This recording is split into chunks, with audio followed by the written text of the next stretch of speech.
Cygrade has Blood Bowl. You know, so I think this is the obvious one. So the Necro are attacking, and we get a look at the Necro team because obviously I couldn't find them earlier. So they have 2 block guard, a guard, 2 guard zombies. So they outguard the Slanesh Slaughterers, which is going to be important for this one, I think. Yeah. And the star piece is obviously Saxon, the 8448 Blodge Tackle Werewolf. He's got a heavy workload to do. We've got a 2-man bench, a Dirty Player zombie who has also got block, sadly, and then a block fen zombie as well. So there's a chance. The Necro have got the ball. They'll get the lead on the main thing is they don't have much Mighty Blade. It's just the 1 Mighty Blade tackle warrior, white, sorry. So that means that the Sage is going to be able to have a good fouling game if any of these important pieces goes down. Oh, I'm excited though.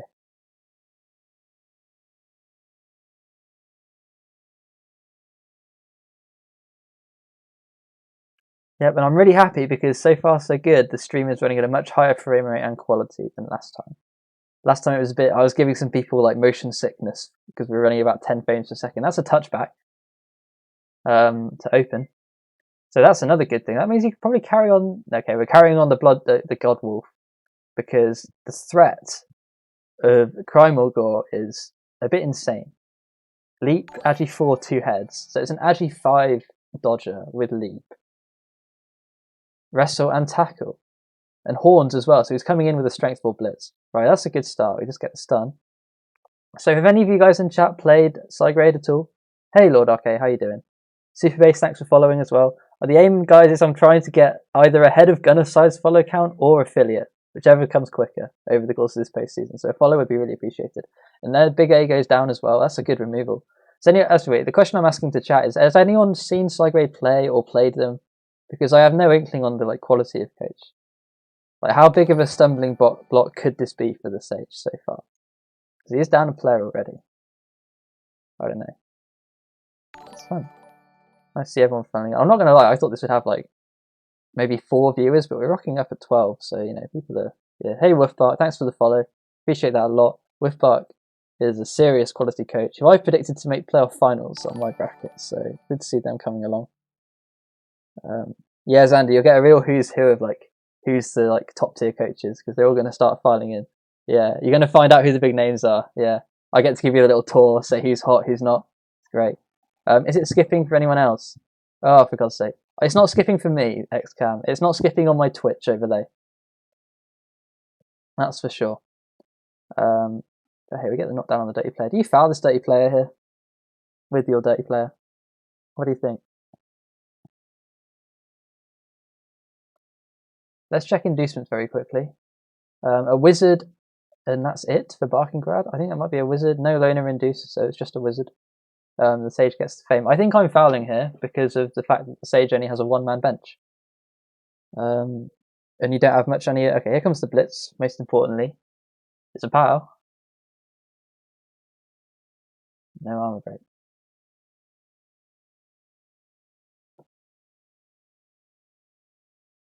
Really? I'll turn you up a bit. Let me just check. Ah, yeah. Oops. Yeah, there you go. Try talking now. I think you should be audible. Maybe. Am I audible? Oh yeah, you're definitely audible. There's the file.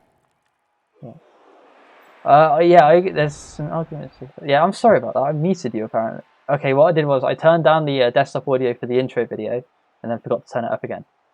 So you've been inaudible for 15 minutes. Just chatting shit about everyone. Yeah. Just right, cool.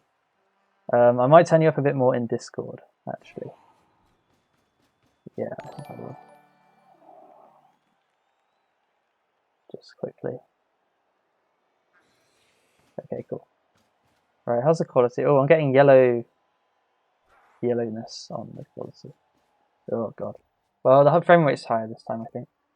Harrowing Sword comes in with a big boy raid. Thank you for the raid, Harrowing Sword. Moving into the stream. The quality is a bit higher this time, guys. You're not going to get super messed up.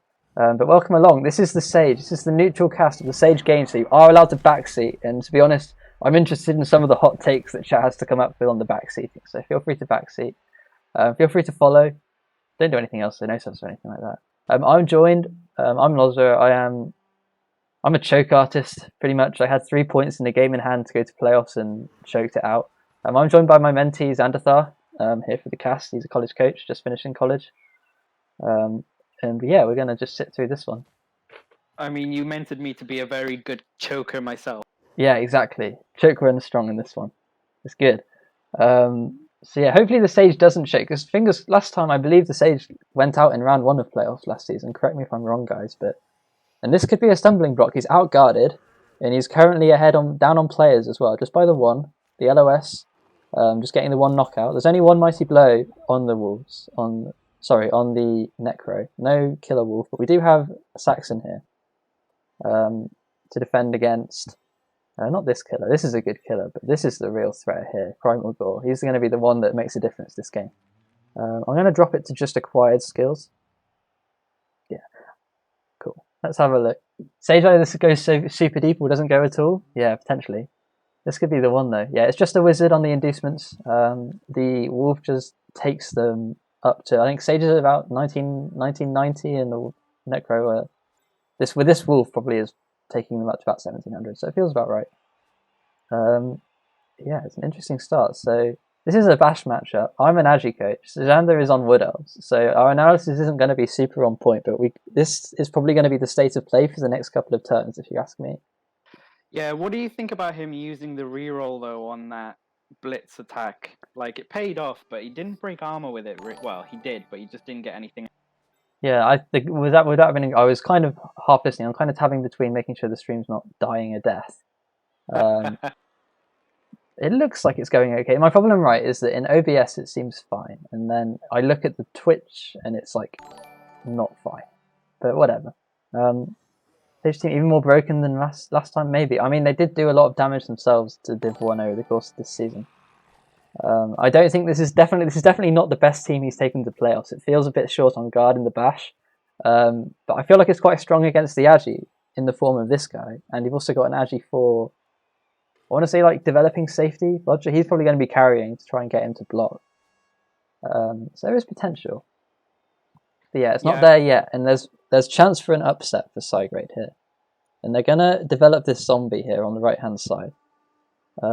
Which I kind of don't mind, actually. If ahead players, gets us a free hit on the backup killer. Problem is we can't really get this zombie hit on a warrior. And our zombies are all sort of stood up and in the middle of a load of claw. I don't know, would I have stood up the zombies there? I guess he's block fend. So obviously when you expose the zombies, you just... I mean, you know this, because basically all these guys are as strong as Wood Elves now because of all the claw. So this, in theory, is 3 free hits on zombies. But yeah, and that one zombie, the block guard one, does have a niggle injury, so it feels spotted. Like it could be very risky putting that up against. Well, I imagine the blitz is going to, because of that, I think the blitz might come in on... Oh, it can't really come in on the Chaos Warrior, can it? It's a tough one. I think the blitz will probably be actually on the claw. But I feel like Cygrade, I feel like, is going a bit too fast too quickly, I want to say, potentially. Yeah, you don't want to really pile in with all this claw and mighty blow. I've only just noticed they've only got 1 flesh golem as well, unless I'm going really blind. And no, he's got 2. He's got 1 on the floor on the left and then 1 on the far right. So yeah, all straight away, your 2 stand firm pieces, one of them is stunned and you put the other in a wide zone on turn 2, which feels, my gut feeling is this is a strong commitment already. Because what's going to happen now is we're going to see 2 blocks here, probably a blitz on this dirty player. And then Sage is going to have a really strong hold on the middle and say, well, you can score in 2 turns if you want. You can't really stall because I've got a leap piece that can get the ball. He's a bit out of position though. We can find a sideline cage, but we'll have a turn to get across. Yeah, that leap piece, that cannot be discounted because it's an insane thing. If you leave any opening, it's just going to get in and get that ball off that werewolf very easily. Yeah, even though it's a strength 4 wolf, it's still a strength 4 leaping blitz. His main role now, I think, is just to deny the stall. If you're going to score, you're going to have to do it on turn 3 or turn 4 and give the Sage a really good counter drive. That's an important 1 in 9, which wasn't rerolled, which I think is correct. Does mean that's another claw hit. So hopefully there could be some damage done here. Could be a lot of damage done in a reposition. So yeah, this is I think this is quite like maybe playoff nerves from Cygrade here, because I would have just kept, especially the flesh golem moving out. I would have just kept in the middle and let protect this guy, let him stand up and start doing a bit of work with all the guard, because you outguard him, and now we're gonna take a hit. It's just a stun. But we're now level on guard, assuming these two are like out of the play. Interesting opening. Interesting opening. Yeah. I think, yeah, the early score, we do have a wizard in hand. That's the main thing for Cygrade. He's got the wizard and the strength 4 wolf. And you can't discount a player with those sorts of weapons. It's going to be a really interesting one. That wolf is like 8448 is pretty scary, I must admit. I mean, it's a vampire with a two movement ups and no bloodlust. But yeah, Sage putting on a good clinic here, though, because, yeah, you've moved out early, and you've essentially, these 3 players on the floor here are kind of out for the drive.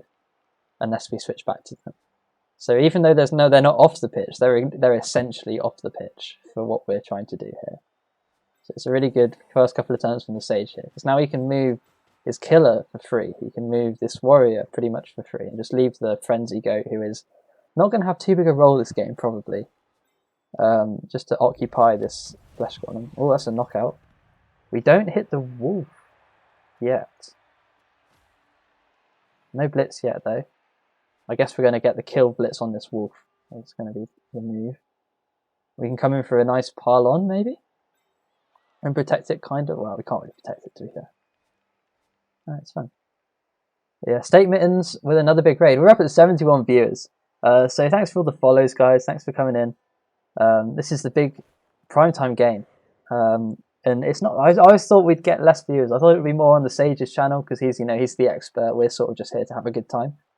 But turning up. Yeah. Sage likes to protect his players. Yeah, I think they're going to cover up quite a bit. The main thing is there's no claw palm on the Necro team, so there's not a whole lot of removal potential for Necro outside of this Mighty Blow tackle and obviously the claws. It's a really interesting matchup. I do have a feeling that kill blitz will possibly, more than likely, go onto that wolf. Yeah, but it's committing. I think the trade-off is obviously you're committing your killer. But also, I don't know, what was his alternative blitz at the moment? I guess you could just take a shot on the dirty player. The dirty player, like, comes down that way. Okay, we've done the important thing though. We've got Primal Gore in position, so wherever this ball goes, if it's not in the end zone, in the Sage's half, the Sage can now hit. And we have offered a sideline cage, but it's not really safe because of this guy. This is going to be the problem for Cygrade. He has to try and switch back, push back, just try and slowly grind down the middle until he's within range. Because at the moment the Sage can just he gets a turn's worth of notice on whatever Cygrade wants to do and can react with his good pieces. Which is why these 3 being on the floor, your 3 guard, who are the best pieces for trying to push Sage back, and now in a real tough spot. Here comes the blitz. It was on the dirty player. Double skulls. That's the first reroll, and he stays on his feet. That's the second reroll of the game. Yep, Sage down to the 1 reroll. That's could you have let that go? I don't think so. It's a tough one, because he was very exposed, wasn't he? There, if he let that skull happen, he was going to get. I think he was going to get a 3 assist foul with dirty player. I think maybe a 2 assist foul. Especially since it was the dirty player, he doesn't have to do anything. He just stands there and slaps his. Yeah, but what's important now is Sage is down to 1 reroll, and Primal Gore does not have the dodge skill, so everything gets a bit harder. Sage likes to go out of rerolls on turn 3. He is on track for it. You say that he is on track for the 3 and 3. Yeah, I can't really. I'm just going to struggle to keep up with chat. It's a bit of a hectic chat, but yeah, thanks for coming along, guys. Yeah, I don't think you can let it go. It felt like quite an exposed hit. But then it is a 1 in 36, I guess. So not much you can do to play. If you're playing around the double skulls, then you're playing probably too conservative, unless you're I don't know, in a really interesting spot. But yeah, Cygrade I think has to try and find a way to switch back to the centre here. And he does have 2 free guards to do that with. I think we might be trying to see him set up here so we can knock this rookie back into a foul, maybe. Take a frenzy hit, and then so we can bring the guard into like here. Or maybe this guard to here, and then take this. Because then it would be a 2 into 2. Okay, we're going to base the Chaos Warrior. That's interesting. But yeah, I think this sort of had to happen now. I'll give Sage another turn. It's good though. Cygrade's staying in the game. Not over yet. That's interesting. The fat lady sings. Oh, it is only turn 3. I love this. I don't know if you're reading this, but I love this from Dreamify saying that the Sage likes to use his first 2 rerolls for tempo, which I like that. It's a really good idea. But double skulls is a tempo swing the other way. The only question that's really getting me is the fact that there's diving tackle first skill on a Chaos Warrior. I like that though. I think that's quite cool. The diving tackle first, because it knows as well. I think it's a good pick in an Eternal format because you're going it's armor 9. You've got an Apo. You can protect him. So he will eventually tick slowly up to block, and then he's just a really good piece. But it is cool. It's a cool pickup. Right, here comes the Blitz. We're going to take it here to chain push the Wolf away. Or not. We're going to gain some bit of territory here, I think. Oh, it's another KO. That's a nice one. It's 2 down. Getting some good removals. Yeah, well, they're probably going to come back. There's no Babe, obviously. Remember, the only inducement is the Wizard. There's no other inducements in play.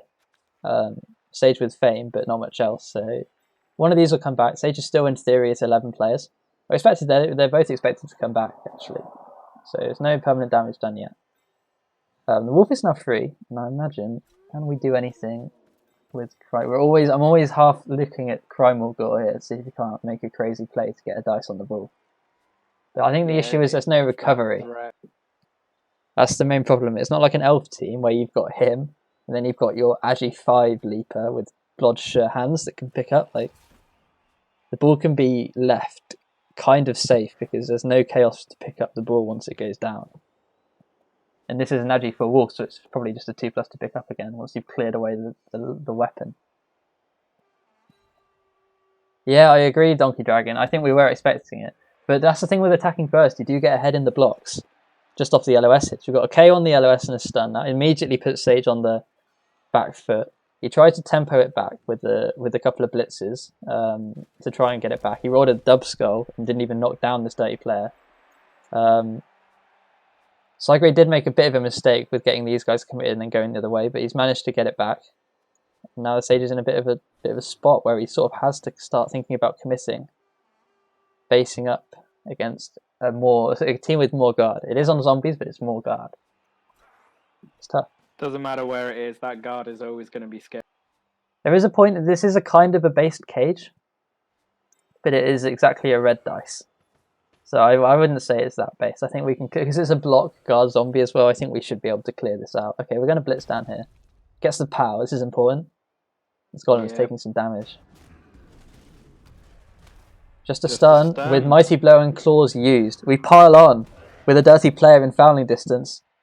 And nothing doing. This is exposed now. This is an exposed piece. Because the dirty player is in range. That's a nice knockdown to get though. That makes the foul a bit harder. So yeah. So he's starting to fight back. Oh, I'm right there. Starting to lever the strength advantage. This Flesh Golem wide zone play has come back to really bite Cygrade now. Because he's pretty much out for the next 4 turns. You see on that right hand side. That's why you want to keep your like your best guard pieces should be moving up the direct middle of the pitch on these first couple of turns. Because now you're essentially down a player. And you know, Ligo is happy to just sit there and say, yeah, you can roll your 1 dice block at the end of the turn, which might roll a skull. But he's like really important to the Necro. So yeah, he gets up. This is kind of protected now. So how are we getting rid of these Chaos Warriors up the middle is the question. I'm just looking at it. I think you can clear them off fairly easily. You blitz one off, you just bring in the guard zombie. Maybe into like here? It's tough because this dirty player is actually quite well developed now. And it's a bit of a threat. Because now this turn we'll probably see this stand up get knocked down again, and then the dirty player can come in and be a problem. and that will give the Sage a retrieval in the event of this sack. So Primal just got exponentially more dangerous. It's a tough one. Yeah, I'd say this is a difficult spot for Necro to make any plays or any space. It's going to be very, very difficult. Yeah, the 2 golems on them. It's tough. I think you sort of have to pivot back to this golem again. Like, it's a really interesting turn. If that was a zombie, it would be whatever. But because it's a block guard piece flesh golem, it's not doing much there. But hey, it's happened now.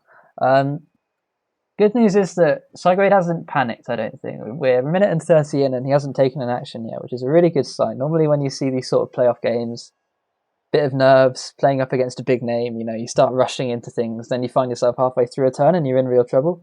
And I think Cygrade did see that a bit, but he's managing to I think he's just calming himself down here and having a think. I just need to... The main problem is these 2 Chaos Warriors and this dirty player becoming a retriever. So we need to try and maybe take a hit here. Potentially bring the guard in. Okay, he gets up. Try and force this a bit wider. Because, they do have a man advantage. It looks bleak, but they are a upper player. They just need to try and find a way to leverage that back. Yeah, and start I would making definitely a say, move. I agree that first 2 turns he maybe had a bit of nerves on his side, but I think now he's starting to settle in a bit, take things a bit easier. He's settled in a bit better. I agree. We're just going to stand up that tackle, which tells me that we're coming in for a big time. We're just going to get this 2 dice. I do like this actually. I like this quite a bit because this gives us not quite a foul option, but it wraps up this Chaos Warrior quite well, and he's not a guard, which is important. I still don't know where we're blitzing and who we're blitzing with and how the bull's going to survive all of this. Because you have to remember there is now the threat of, base, this guy goes down. Obviously it's stand firm, but we could be able to get 1, 2, 3, 4, 5, 6 into here. The right hand side looks quite weak now. The left hand side also looks quite weak. So this is a real predicament actually. Here comes the blitz. It's going to be a frenzy blitz with the wolf. Onto the dirty player. Oh, I like this. He does get the power straight up.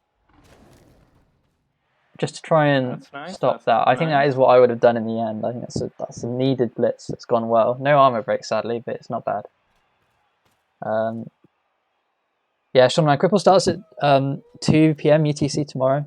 I'm playing in that actually. I think I'm a returning team in that, so I don't think I'll play too deep because I have a clan game that night. So if I will probably. I don't know how I'll do it. I think I'm quite a beat up Brett team, so I probably won't make any post group stage games, and I certainly would not be playing in the Losers Cup for that. But yeah, that's going to be exciting. Are you playing for that, Xander, the Cripple Cup on Saturday? I don't know if you signed up or not for that in the end. No, I'm not signing up for that. I'm already in 1 Cripple Cup. I think that's enough self-torture. Oh, you in the Gaustus one? I'm not playing in that one. I'm playing Iron Phoenix's Cripple Cup. Oh yeah. Oh, that's gonna be an interesting one. So good luck with that. That's a 1 in 9. I'm playing High Elf, so it's interesting. Oh yeah. Oh, that Fen zombie is doing quite well. Playing in a real shift. This Fen block guard zombie.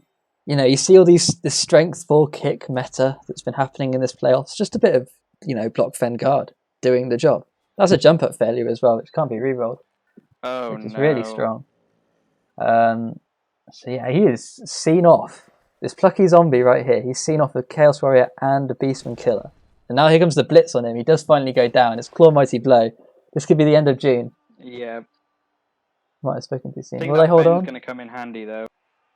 Well, I don't think he was going to base up anyway. I think he was just going to drop back with that Claw Mighty Blow. So it's not doing too much use there, I don't think. Because let's say he bases him up, it's another hit. Like you can hit him with the tackle, and that's a risk of one of your killers. But yeah, he stays strong. June the zombie, putting in a real shift there on that turn, keeping everything going for the Necro. July incoming. Yeah, Sage is. I agree. This is turning into a really tough turn for Sage because he's gone in to try and knock over. Let's check these lock dice actually. Yeah, struggling to find the pals they need. Jump up failing. And having to back off a bit. You see now, I don't know, would he back off that far into the left? That feels Oh, way TFI too... fails. Ooh. Can't re-roll it, no way, you gotta save that. Yeah, we leave it. So now this Chaos Warrior is a big hinge in the centre. Let's say we can knock him over, we can knock him over and try and get a blitz in on Crimegor. But yeah, there's some good territory here to take. We can bring the ball right, if we can knock this over, we can bring the ball right up into the middle if we wanted to. Do we want to? I think I wouldn't be able to resist the temptation to just put the ball in the middle of his half in a cage. I don't know. Because we're getting on to turn 5 now, so Cygrade has done the right thing in not committing, but now is the time to pick a side. And TheSage has offered him the middle. And here comes the knockdown. Nothing doing there. And he does kind of get in their own way, so that tells me he's probably not running up the middle like a madman. But I guess we're going to foul? Yeah, fouling. Who do you foul here? Do you foul the Pommer? Or do you foul the Nurgle Warrior with guard and tackle? What do you think? There's those options are just too nice. I think you have to foul the Pommer myself with jump up.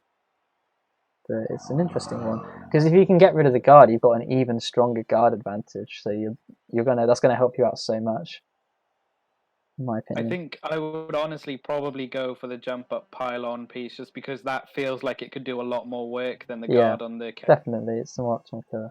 I'm just sensing though because this could go to overtime. I feel like leverage. I think you might see. I agree. Like 9 times out of 10, this guy goes if you can get him out.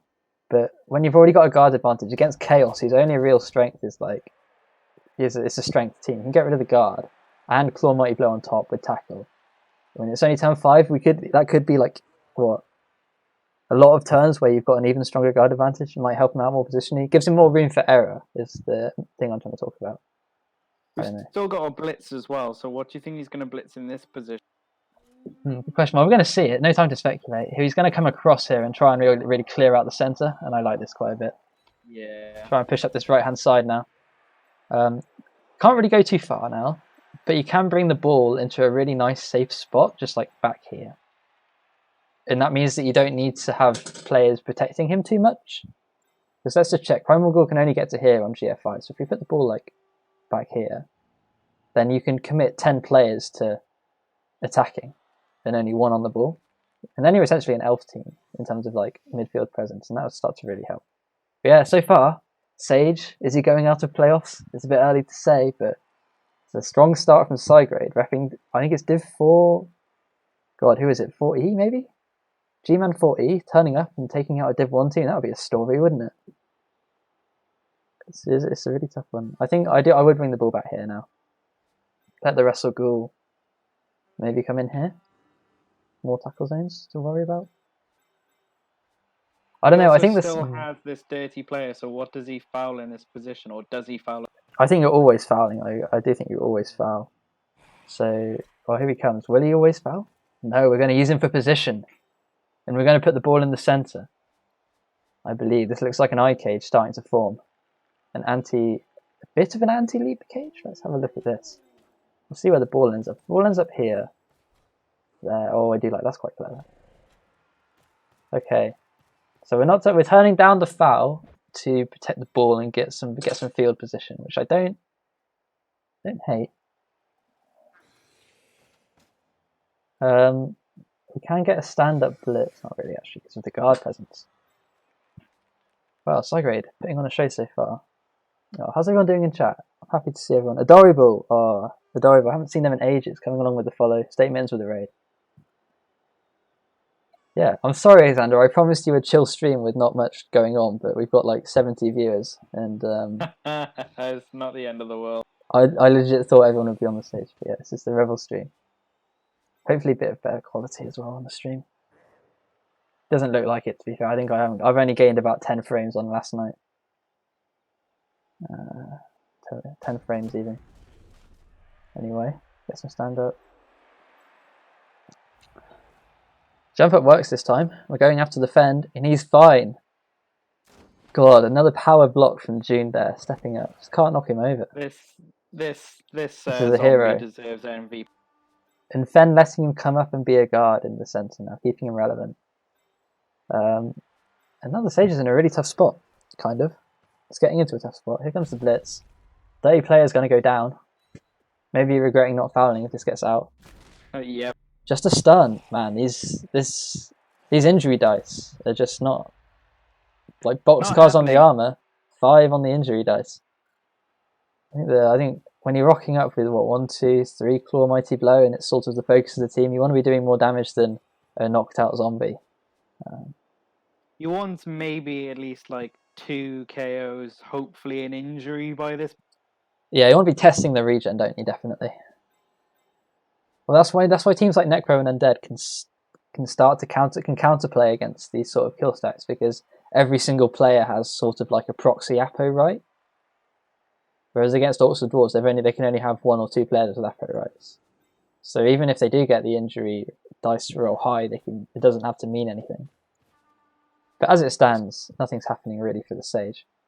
And we've got 1, 2, 3, 4 free pieces to work with here as the Necro coach. That's a 1 in 9, but that's okay. So what are we doing from here? This is a really interesting turn. Yeah. Diving tackle is on the tackle, so he's locked into this now. Turn 6, so we don't need to do anything too drastic. That was a nice 1 in 9 for the Sage, because it sort of means that this right-hand wide zone is a lot more secure. Because if that went down, then the next players just blitz through here and say a cage up here. The wolf is not in range. This wolf is not in range by 1 square. I don't think they'd be scoring, but it's an option that is not on the table. No, I wouldn't take that option. Yeah, Chinchiro, I had to turn off grass and spectators just to get to the current frame rate, so this is it's an interesting one. Yeah, the wolf is in its own way. This is a nice cover, and this staying it was reliant on this 2 dice, but it's a very nice cover. You know, you see a lot of chaos coaches when they don't get the removals, they just sort of almost tilt themselves from not getting removals. But Sage is way beyond that. He's covered this wolf off perfectly. He can't move forward. Have to commit 2 players to a blitz, and then he can't protect the ball. So it's an interesting turn. I don't know what I'd do here. I'd be really struggling. I'd be doing what he's doing right now and staring at my screen, at the screen. What the hell I do. Just trying if you can look. Yeah, see if you can find another. If I left a piece in the backfield, no, there's no pieces in the backfield. This is all I've got to work with. All that time is ticking down. I wonder what the chat's saying about me on stream. All the nerves, all the drama.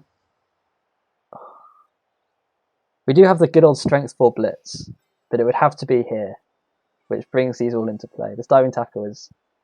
You say diving tackle first skill looks odd, but it's providing a lot of value here, a lot of utility. Maybe we just stay put, or maybe just try and gain 1 square.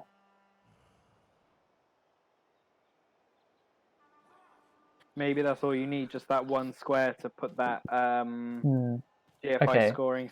We're plugging in guard. We need to deal. This is the problem, really. These 2 chaos warriors. So we need to get this 2 dice, and they stay. Do we reroll? Do you reroll that? Because I think I'd 3 rerolls. Yeah, 3. I'd reroll that. I think I need to see that on the floor. We just push. We don't take it. We committing a blitz to this now? Is the wolf going to come in and try and get a frenzy hit on it? Just to try and take it down? It feels like an overcommitment of pieces, but you kind of have to do it. I would have definitely re-rolled that. Like with 3 rerolls, like at this point now. I think forward progress is definitely out the window here. Let's just check for movement range. If worst comes to worst and you can't protect the ball, we can still run it back and be safe. But Sage being able to claw it back, not literally, but metaphorically. Not doing much work, but clawing it back. Really lucky dice roll. Yeah. On the other. Yeah, it's tough. It's really tough. Barbecue Gamer, thank you for the follow. We're now halfway to affiliate after doing 2 streams, one of which was an absolute mess. This one a bit less of a mess. Man, Rebbl is a powerful tool. If anyone ever wants to get started on Twitch, just join Rebbl. God, are we retreating here? We've got 30 seconds, so if you haven't gotten the bingo card already, get ready for the 4-minute turn. We get the 2 6s on this blitz. Let's stand firm. Claw's doing work to get the stun. That's a huge stun. That is exactly what you needed. Huge stun. Well, I say huge. We need to protect because the problem is these guys can just wheel in and get a sandwich. We need to be able to have this, like at least 2 of these 3 free next turn to move. That's the problem now. I think the wolf has to come across and try and cover this off, and then if you bring the ball back to say here, and then you can like cover these. Yeah, here we go. Oh, that's interesting. We're putting a goal on the sideline, protected obviously by here, but we can leap surf. Oh wow. Okay, here we go. We're going to cage. Now let's have a look here. This is Agi 5 dodge into 3 tackle zones, or it's 3+ leap into 1 dice. Pretty much all the time. So this is a 1 dice hit on the ball with tackle and wrestle after a 3+. I'm trying to think. What is it? 3 tackle zones. There's tackle there. You can come in the top. Oh, I'm just trying to remember the modifiers in my head. So it's normally a 3+, -3 to a 6+. So this would be a 4+ dodge in, or a no reroll. So it is a leap play. Anyway, I'll widen up a bit so we can have a look at the thing. Here's an armor break. I think that's the killer. I wasn't thinking. Yep, killer gets the knockout. No babes, so this is just going to stick as a knockout. But they'll probably get 2 attempts. They might well. We'll see if they score. But there's going to be 2 KO rolls here, so nothing funny. Here comes the hit on Abigail, the niggled zombie, and she's okay. She'll come back again. God, must be very frustrating. Just Claw just struggling to break through zombies. I guess that is the zombie's job though. I don't think it's a 2 dice because this is a strength 4 ball carrier, and you're only strength 4 on the blitz. I'm trying to look at this. Can we? Oh no, you're right. We can get. No, it is just a 1 dice either way. Anyway, so here we go. Here's the play. This is what we've all been waiting for. I love that leap animation. They're in. They've hurdled the style. It's just a push. He re-rolls. And he re-rolls into a push. Oh, it's a shame. I did think it had to happen. It was the all-in play. The hand has been forced on turn 6, and it couldn't come up with the goods. What's that?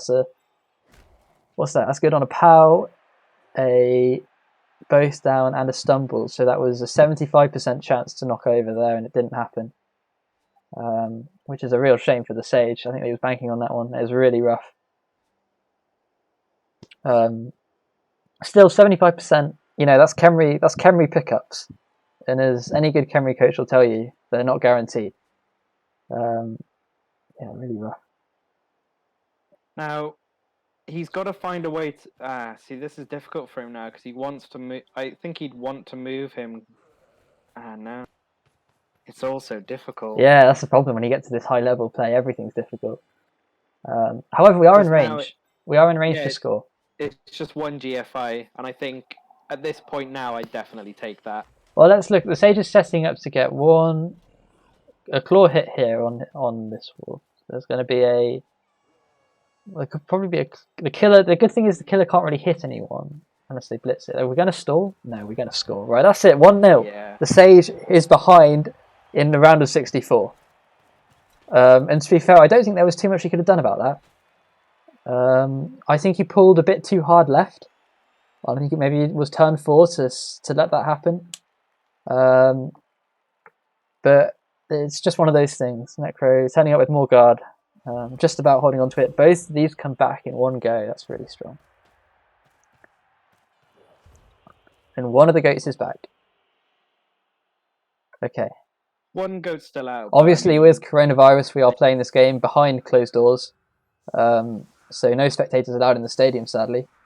But I'm glad to see you all following along on Twitch. As we see, I assume there's no 1 turn here.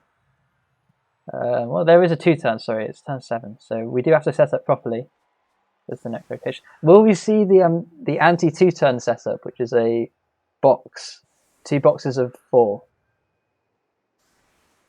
That is the question. No, I think he's just going to go protect 5. He's going to protect 5. This is really... I'm not a fan of this at all. I mean, you've seen all the setups that I keep sending you on Discord chat. I'd have been anti 2-turn setup all the way here. The 2 boxes on either side of the field just to prevent anything from coming through. Yeah, because the main thing with that is because they're only movement 6, so all 4 of your backline players are going to be able to respond, and that should be enough. What's chat saying? Maybe I'm wrong. Maybe chat's like loving this one. Yep, chevrons with fleshes in the back. I do like this. Man, it's tough. Man, everyone's in. Horny Cricket is in. All the big names coming into chat. Don't listen to him, Xander. We're right, they're wrong. It's good. Chaos out down 1 player, but he's got a shot to come back, and it's only a rookie. Interesting that the guard has been benched. The guard nickel has been benched just to protect, because I think she would have to go on the LOS otherwise. And the dirty player is benched as well. He's only a vanity pass away, but you don't really want to make that vanity pass. Yeah, he's just chucked some unskilled zombies on the front line just so that if they get eaten. Well, they'll probably regen. Exactly. Right. Sage getting all on the line. I mean, I'm not a fan of this. This just gives the Sage. Chaos aren't exactly Wood Elves when it comes to a 2-turn. They're not going to be able to screen off completely, but they'll definitely get some scoring threats up. And you've got Agi 4 in 2 places. Yeah, they got 2 Agi 4s. That's all you need. It's really, really, you can't risk something like that. And we're going to try and score on Falcon. 1 to move forward. Well, it does mean though that all we need to try and do is blitz down this Agi 4 or getting the Agi 4s away. This is such a nice double though. Imagine that, rolling the Agi up and then rolling the double on level up for dodge. Falcon 64 could be an incredible piece, given some time. The thing is, he rolled doubles and took leap instead of dodge.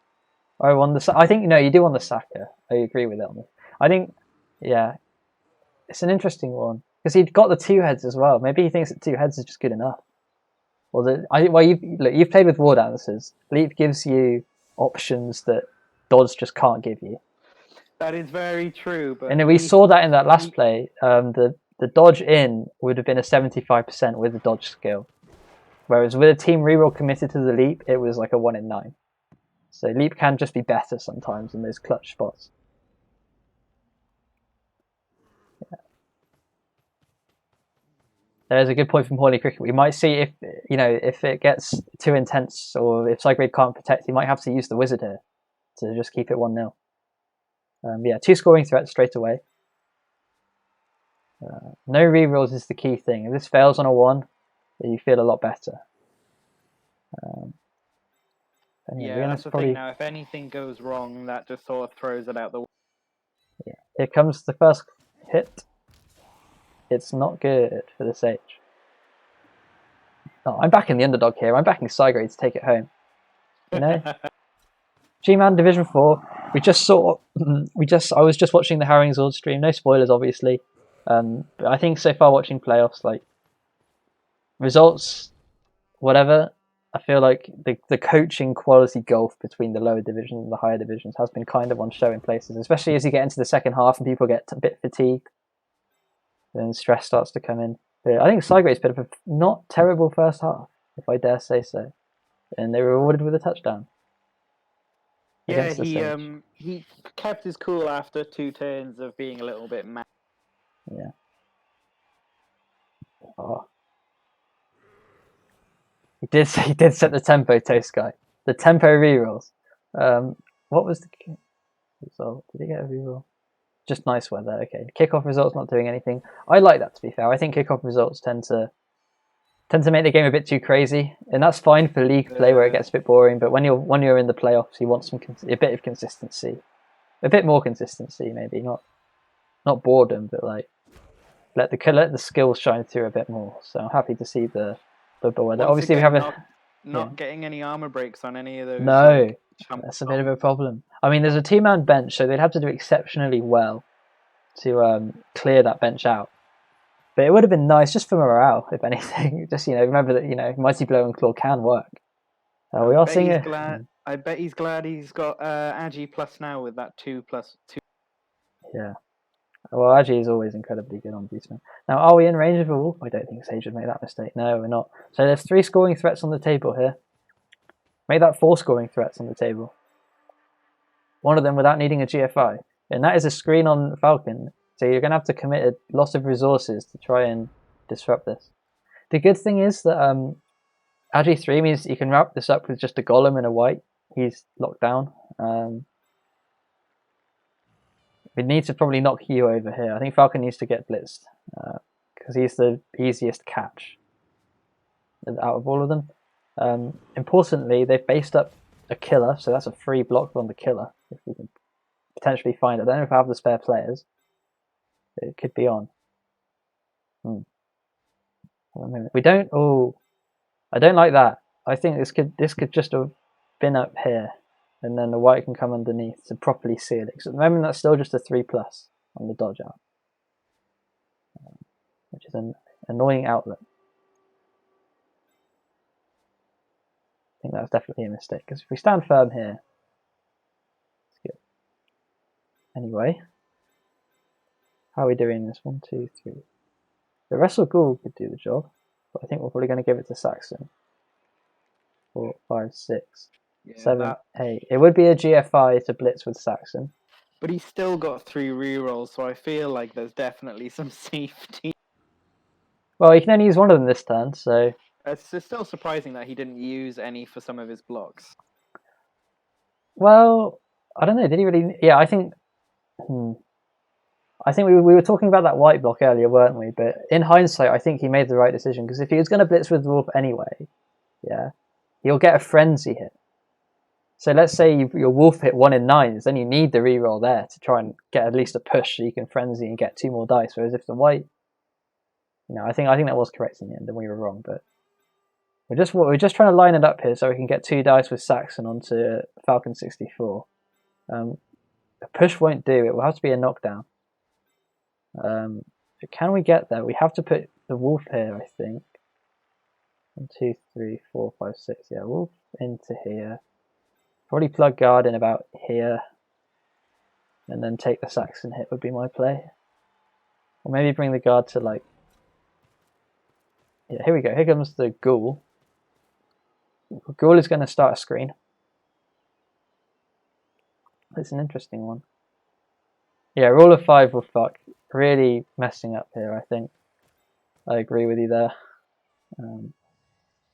This feels a bit hodgepodge. I don't know about you. This feels a bit,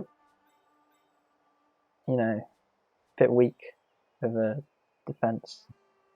The setup wasn't good, and now he's not making it any easier with this positioning here. He's just corner bases, giving these 3+. We're going to blitz with tackle, not on the Agi 4. I think we're just going to put tackle on the Agi 4 and call it a day then, I suppose. Nice result. We do get a knockout on Kumo from the stern, leaving the pitch potentially for a long time if he fails his career roll. The thing is, both our golems are committed, so this tackle's probably going to have to come here or here. I think we might just do enough. Just do enough. We have 3 scoring threats left. This one is very loosely covered. It's a 4+ catch, 3+ dodge, and 1 GFI. This is now a 3+ catch, 2+ dodge with tackle, assuming that this is our blitz. Okay, not anymore. We've sealed that off just. Well, not really, actually. We need another screener here. 44 seconds, ticking down. This is all, of course, reliant on this Agi 4 pass without the pass skill, and a catch without a reroll banked. So this could be all hypothetical, but it's important to cover this off. Yeah, I'm not a fan of this, but Wolf is not going to base the ball. We're going to cover big A here, which makes a fair bit of sense. He's now based in 2 places. Right, what can we do? Well, we can just blitz this tackle off with the killer. I don't like that. Whoa, that push and stay is very, this is now a kill on your tackle mighty blow. This is your only mighty blow piece, I believe, and he's going to get killed. And if not pushed back to free him up. And now let's say that gets removed. I think they've just got enough in the way of screening, because we need to basically move forward on every single square. Should he have stood those players up? I think he should have. Which ones? On the LOS? Yeah, that's another kill piece and another guard more guard that can well, just sort of... I think I see what you're saying, but if you check the movement, there's not too much that they could do, because the wolf star card, the wolf, is the assist for here. So even if you stand them up, they're still kind of doing their job. So you're just denying the removals.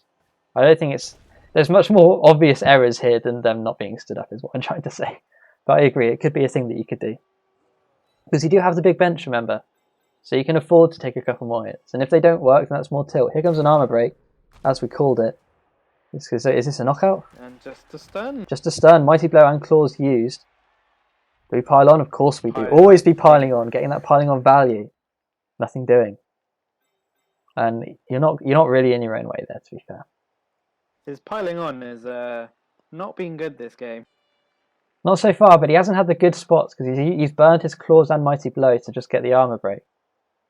But either way, I think we're looking at some dodging dice now, but they can be made. That's the problem. Tackle is not everywhere. Here comes the pass. The pass is good. The catch is good. And now it's just a run through, I think. We just run down this side because tackle is annoying. No, we're going around tackle. Oh, he does it. And that is why you don't use a rule of 5 to defend against a 2-turn in any circumstance ever. It's 1-1. That is a shame for the underdog supporters there. Yeah, you can switch to 3+ for a 2+ GFI. Oh dear. Wow, I'm looking forward to seeing chat react to that, because I do run a 30-second delay.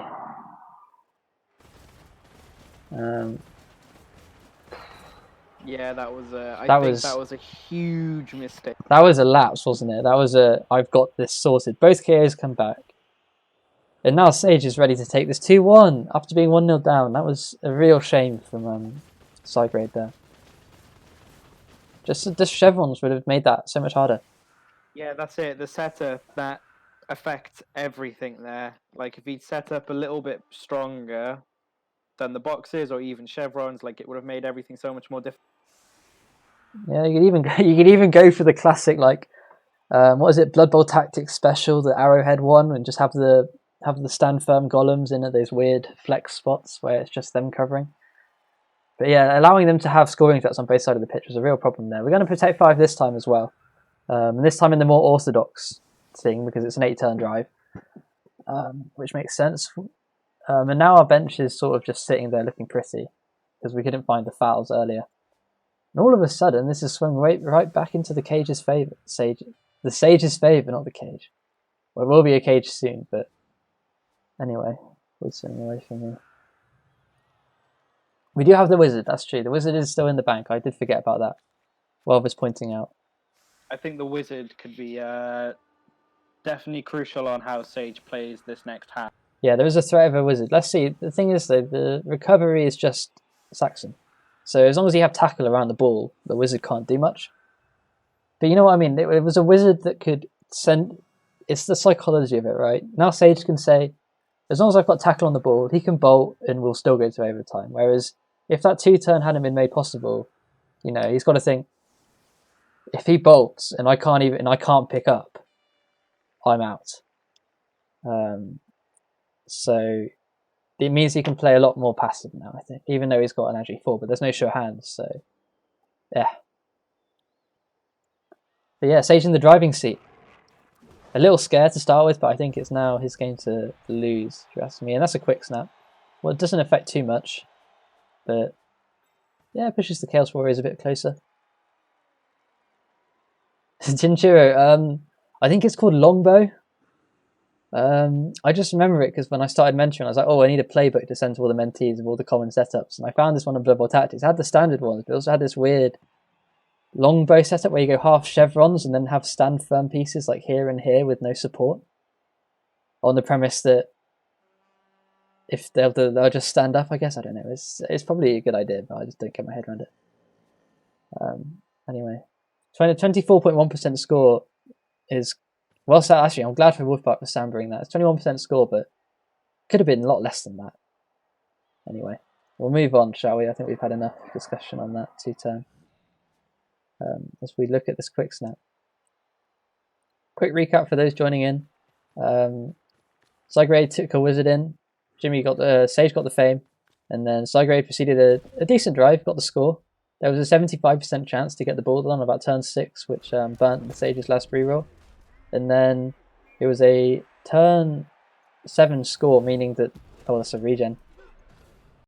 That's a nice removal though, isn't it? What's one of the stand firm gone? Switching off of the killer for the blitz, killer being demoted to zombie punching duty, and Styakar stepping up straight away. Over the half time, bit of like blow dryer treatment for Gornak. You're relegated now. You've had such a bad half. Can't substitute you, but step it up. And Styakar stealing the show. But yeah, so it was a 2-turn, which was rule of 5 as the defensive setup on the 2-turn, which we were just talking about, and TheSage did it on 24% with his 2 Agi 4 pieces. No notable deaths. This isn't a recreation of the Jimmy Fantastic game in the mid-season yet. We've still got 8 turns of Blood Bowl. So yeah.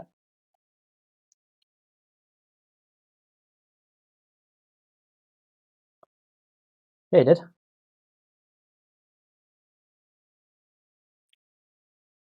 Yep. Well, the thing with the dirty player is, right, you can't really foul very often on defense, especially in the second half, because if you think about it, right, because of the bench, if in the first half you get sent off, you get a player back, whereas you need every player you can get, so you're never really fouling, which means the dirty player just becomes fodder in the second half, which is why he's done that. So yeah, that's a good thing. If you've got if you ever have a team where you have a dirty player, it's much better to foul in the first half than in the second, because if he goes down in the second, you don't get him back in the form of a bench zombie or a bench Brett Peasant or whatever team you want to play. So yeah, that's why a big part of your offense on the first few turns of your offense is trying to drag with frenzy or grab, just trying to drag pieces away from their screen towards your players so you can get a big gang foul in, which wasn't really done. Mainly because the Wolves were on the ball and they didn't want to expose a Wolf, so there wasn't much drag back happening. But anyway, what turn are we on? Cygrade's turn 9. Well, it was just a pickup failure, wasn't it? Yeah, LOS hits, not doing that much, and then getting the blitz in to free up a little bit of space and trying to pick up the ball, which failed. Anyway, that's that. I'm already starting to lose my voice. That's true, Harringswood. Yeah, that's another good point. Fouling on defense, you're having to commit 2 pieces to the foul as well as the fouling piece, and then all of a sudden you're out of position. Anyway, hey Kianda, nice. Thanks for the follow as well. It's good to see you along. Glad to see you on the last stream as well, providing some good analysis. This is a bit of a bash fest. But yeah, Kianda's the premier goblin coach, Xander. So if you want to learn how to play stunties, go watch him stream, because he's the guy. Oh, the halfling's not going well.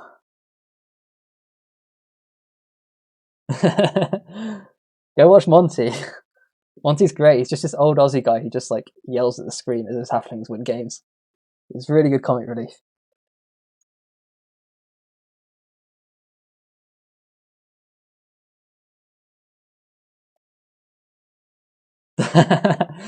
Yeah, they can be quite frustrating. Certainly not one to take into Rebbl main season. No, there's been some really good stunty coaches this season in the main Rebbl. There was a really tight stunty cup race. I was recapping Fengraf, who was he was playing second season ogres, and he was in Division 3. So there was just bash teams with more claw and guard than him, and then agi teams that could just run around him. And I think he had a bit of a rough time of it, but still he did it. He played out all his games. Very good sport, Fengraf. But yeah, we're sort of filling a bit of dead air here. Cygrade is just trying to set up a little bit of a screen, not making it easy. I expect we'll see some zombie dodges. Those are always fun. Oh my god, really? Let's have a check. Oh yeah, I'm used to you. Oh my god. Fiend, how dare you mute me? Yeah. Yeah, random boy, Chaos 2-turn, because there was a rule of 5 defense, so they said thank you. Yeah, I need to sort my hotkeys out and maybe take them off my mouse, because apparently I keep pressing them. Oh, it'd be so funny if I accidentally pressed 8 or something and we just get the intro video again. That'd be incredible. As we talk over it. And I say, oh my god, this wolf is dead, and everyone's just watching the season 9 playoffs intro. That's good. Not much happening. Yeah, thanks for I don't know how long you were muted for, so sorry about that. Anyway. Only since apparently talking about halfling. Oh, good. So we just missed you whining about halflings then, wasn't too much of a problem. No. Oh. Anyway, so bit of a static turn. We're giving up 1 square. And not dodging our zombies, apparently? I'm not sure. I'm not a big fan of that. I'd have at least tried the zombie dodges, because now they're going to get hit with Mighty Blow. Here comes Corvain. Does nothing. More importantly, here comes Gornak. I recapped Corvain this season. Just a push there, but this sets up for the kill. Gornak versus Conrad II. This feels like a dead regen. Yep. Gwendolyn. Oh no, it might be a legit. Okay, it's a knockdown. They're fine. Pile on? We do! Big pile on. And Conrad stands firm. He rolled a 4 and then a 6. Not to happen this time. But yeah, Sage not getting the super duper kill removal rolls this time round, sadly. The Necros still have 10. Here comes a blitz with Claw Mighty Blow onto guard. Another knockdown. Onto a niggle. Oh! Starcar stepping up. There we go. And that's a movement busted zombie who's not regenning. That's a niggle movement full zombie now, but I think do you still keep that for the guard? I think that one ends up in a glue factory somewhere. Oh god. Right. Yeah, maybe. I don't know. I think yeah, I agree. I think he's a bit bloaty now as well. The guard double looks bloaty now that he's moving for that niggle, it's just too risky. And then you want that guard might block, but what's it doing other than giving away a free? It might have been one of those where he just kept it because he wanted the skills in playoffs, but anyway, he's still in playoffs. We're still going. Man, Starcar stepping up after a pretty lackluster first half from Gornak. Starcar has seen the weakness and has really come in. 2 removals in 2 turns. Setting the tone. Setting the tempo, if you will. No rerolls needed. But yeah, it's good. Getting pings. MA3, they're normally MA4. Oh. Yep, I agree. It was a fine pile-on. Morvis, I think that's correct. Because you want to try and get any sort of advantage on numbers that you can. Perfectly safe. Good pile-on. So yeah. Onus is now back onto Cygrade. Ball is safe. You're getting a claw hit every turn. You kind of just have to sit there and take it. Troubling times. I think what you have to do with Cygrade here is just hold the middle and try and protect your all-star pieces and just trust in them to make the play. You've got the wizard on side. You definitely want to be protecting that wolf as well. The problem is he is going to run out of cover. The fact that he didn't dodge those zombies means that Conrad II, for all his tenacity, is now locked between 2 Chaos Warriors. And Roybin is also kind of in trouble. And eventually you will run out of cover. You're going to have to start, this rookie wolf is going to have to start covering off. This flesh column is already going to be on the line. It's tough. But hey, this is what playoffs are for. This is where your players need to step up and take a couple of hits for the team. Because we're playing for knockouts here.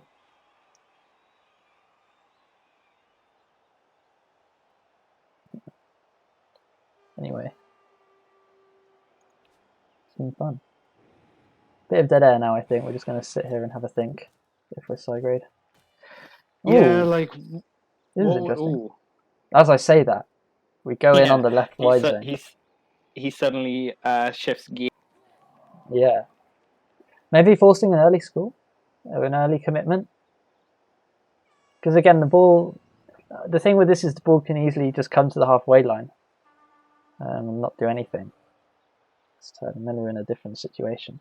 Yeah, if you were Cygrade, you definitely want to be forcing the Sage to be making a touchdown as soon as possible, really.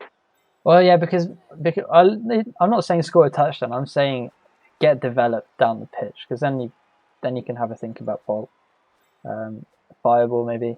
But yeah, we put the guard in on the left wide zone. Here comes the blitz onto the killer. Knockdown, Striker under pressure, but they're fine. They'll get back up again. And now we've based up on this dirty player. Bit of impatience maybe there from Cygrade.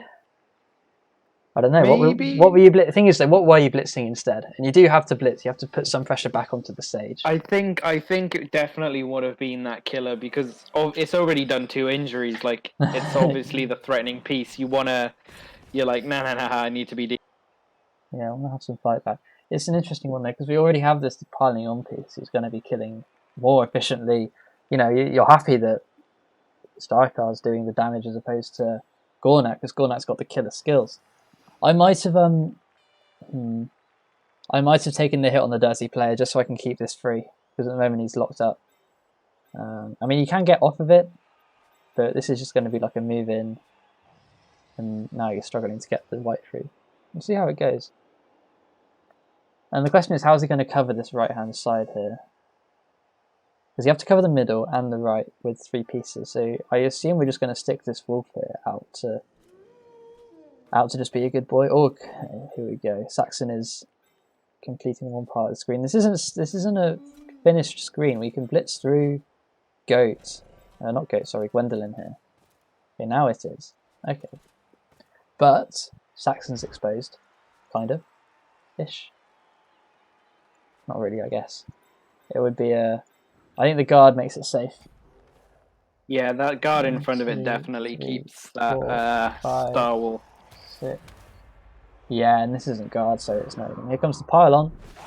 Pylon the second, eating more punishment, and he's out of here. And yeah, there he goes, but he's gone. Necro down 3 pieces. And this is looking more and more like a done deal. Apart from the bolt. Yeah. Now the thing is, right, we saw this in the last week of the season, where an elf team with no elves on the pitch just used the bolt on their turn 16 of defense and knocked the ball carrier down. And they failed the 1 in 9 pickup on their turn 16, so the elves went to playoffs. We might see something like that here in the end. There's a stun. There's a stun. But the Sage is starting to get things moving here. Bit of a warm up in the first half. And now we're going in.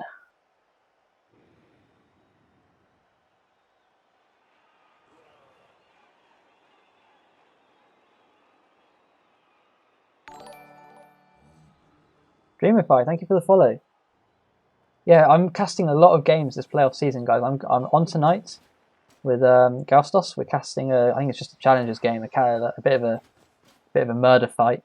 I'm casting a college playoff game, just so you can, all those stock market players, you can get your next picks in for the next couple of seasons. Some up and coming coaches there. But I am doing something every day for the next week. I'm doing something probably every day for the next 2 weeks. So there will be some Blood Bowl content. So feel free to drop a follow to stay involved. The stream will. Yourself out. I'll try not to. Thing is, though, right? I'm really liking this because I'm normally, I'm big into. I follow a lot of cricket, a lot of baseball. So not having any sports to follow is, I don't know, it's like a bit of a drop in like stuff that I do, like not being able to play or follow it. So it's nice to have the Rebbl playoffs as something that I can really get my teeth into. Because setting up the stream, doing all the pre-stream stuff, like organising it, it's a good hobby to have on the side, is what I mean. Oh like, yeah, it's a good indoor hobby to have on the side. That's what I found, especially when I was still at uni. Like all my housemates were just like super duper bored, but I had loads of Rebbl stuff to do, so I wasn't bored in between the uni work. So I'm enjoying it, definitely. It's going to be a fun postseason. I've really, some seasons, or like, when you get really into Christmas, like you really get into like the Christmas spirit. Definitely like that with like the playoffs. I'm definitely feeling the hype. Oh, we've got some more follows. Thank you to Major. Major is a college coach, I believe, who's managed to get. I think he's got his thing is he's got all his sons playing Blood Bowl with him, which I think is really cool. Orofa Blood Bowl, and Chinchi, thanks for the follow as well. It's nice to see everyone piling in. I'm already ahead of Gunnerside, which is excellent. I mean, Gunnerside says he doesn't care about Twitch stats, but I'm already ahead of him on Clockwork Count, so that's the dream. So now the Chaos have put on the press. A lot of pressure from Chaos here. I think this really does. This is the make or break turn, isn't it? Where can we find 2 dice is the question. And not many places is the answer. I don't think you can. Well, hold on. There's options. There's options. In the right place. The Dirty Player Zombie, if we move in this ghoul, can get 2 dice on this guard, which then gives us 2 dice on this goat. The other way of doing it is base. Can't ask because of this goat means that he's sort of locked in. This is the problem. This is the problem with that blitz. It means that Rand the Third is in a bit of a tough spot. Ball is long safe. You know, you're going to have to give a turn's notice to the Sage if you want to get after that ball. And your middle is about to fold, so this is a really tough spot. What's our options here? Because you can't even really take this block with 2 dice, because if it follows up, it would follow up into a 1 dice, which I'm not a fan of. In the 2 guard, we've got a stun golem. The other golem's off. Where's our other guard? Stun guard zombie down here. And this guy's locked up, so all our guard is occupied now, and this makes it really difficult. So Xander, I can't see a play, but yeah. No, I'm looking at this. Like, I feel what's really going to happen here is Necro's midfield is just going to buckle, and that just means the Sage walks it in nice and early. Well, no, he'll walk it in turn 16. Oh, actually, will he? Yeah, because the bolt. You can't, because you've got the wizard there. So well, hold on. It's actually. I think we've overlooked it. It's actually 4. So let's say the bolt goes down and you have a reroll in hand. It's a 1 in 36. To not win. And I think the Sage would take that, because that's why the 2-turn was different. Because before it would have been a 1 in 36, and you're out of playoffs, which might have induced some sort of thought. But you know, even if he snakes on turn 16, we're still going to overtime, and the Chaos will probably be ahead on players. Yeah, that's it. Now he's got 2 good avenues. He can stall it, and if it all fails on turn 16, then he just goes into overtime, and at that point, he probably does have a lot more players with all these deadly killers. Well, does he? Let's have a look. We say that, but we've got 1 injured, a KO, and 3 on the bench. So at the moment, there's still, what? 1, 2, 3, 4, 5, 6, 7, 8, 9, 10, 11, 12, potentially, and Necro players here. And, I mean, you probably will get some more blocks this time. I think this is what you have to start doing as Cygrade. You have to start trying to get out of this, trying to minimise the blocks that you take here, and try and at least keep some parity, you know. We're going to take a 1 dice off the bat, which blocks. And now you're really out of options. I would have been using this ghoul as like a 2 dice enabler on this, either here or here. I think probably here. And now we're really struggling because of this guard. You know. Now we are really struggling. I guess we're going to have to can't even really blitz. We're going to have to blitz in here, I think, on this Juggernaut. Yeah, where do you... I think I'm blitzing the Juggernaut and then moving the Wolf over as a safety. Oh, it's really tough. Because remember now that Liger is diving tackle, as you pointed out at the start of the game. So we have to take a 1 dice. It skulls. We had to do that because he was on diving tackle, so he couldn't get away. Here comes the 2 dice. Well spotted. And it's just push. What dice is this? 3 versus 4. There's 1 guard there and 1 assist there, so that comes down to red dice. Oof, a bit unlucky there. Reroll burnt 2. But he is off diving tackle for now. Here comes the blitz. Dodge out is good. Claw. In Claw we trust. Oh! Oh! Goat is injured! Oh. That's huge! Oh, it's just a badly hurt. Do we see the Afro come out for this? No, we don't. But hey, they fight back. Claw is no joke. There we go. That sort of changes things a little bit. It does. Oh, we go further left as well to get more blocks. I like this actually, because now we can stop some of the damage coming in, which is the most important bit now. You know, we want to still. It's going to be hard, but we want to still have a play. And now we still have a play. So that was a decent turn there from Cygrade. I like that a lot. Yeah, that definitely was. It was a lot of dice. Thing is though, right? I think, you know, If that 3+ dodge failed, all of a sudden we hate that turn. You know what I mean? Like, Yeah. I think it might be a bit of results-oriented thinking. But, yeah, I think he had to do it. I think it was a necessary play. Just trusting the Wolves' mobility. You know, he's on the right, but we can still get across with movement 8. I'm sorry, I'm looking at this the wrong point of view. I'm still looking at this from Cygrade's point of view, and I should be looking at it from the Chaos point of view. I'm sorry, that's a bit of a shame.